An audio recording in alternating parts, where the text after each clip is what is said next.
தமிழர்களுக்கு தமிழ்நாடு, தெலுங்கர்களுக்கு ஆந்திரா, கன்னடர்களுக்கு கன்னடம், குஜராத்திகளுக்கு குஜராத் என்று மாநிலங்கள் பிரிந்தால் சமஸ்கிருதம் தான் என் தாய்மொழி என்று சொல்லுகிறவனுக்கு ஏது மாநிலம், எங்கே நாடு வராது.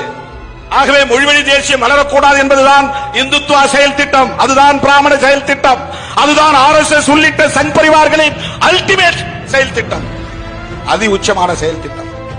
ஆகவே தமிழ்நாட்டை பொறுத்தவரையில் திமுகவை வீழ்த்துகிற வரையில் மொழிவழி தேசியம் பேசுகிறவர்களை விட்டு பிடிப்பார்கள்.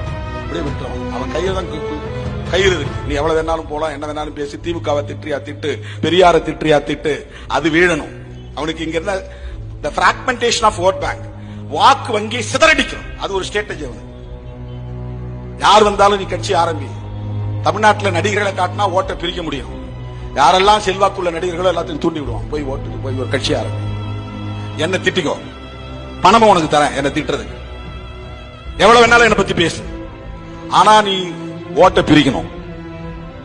ஏடிஎம்கே முதல்ல பலவீனப்படுத்து, அதை காணாம ஆக்கிட்டா நாங்க செகண்ட் பிளேஸ் வந்துடும் பிஜேபி. அப்புறம் திமுகவா நாங்களான்னு பார்த்தா அவங்கள வீழ்த்திடுவோம். அதன் பிறகு பெரியார் என்கிற சகாப்தமே தமிழ்நாட்டில் ஒழிக்கப்பட்டு விடும். இதுதான் இந்த செயல் திட்டத்துக்கு தான் அண்ணாமலை துணை போகிறார். இந்த ஆபத்தை தடுக்க வேண்டும் என்றுதான் விடுதலை சிறுத்தைகள் போராடுகிறது.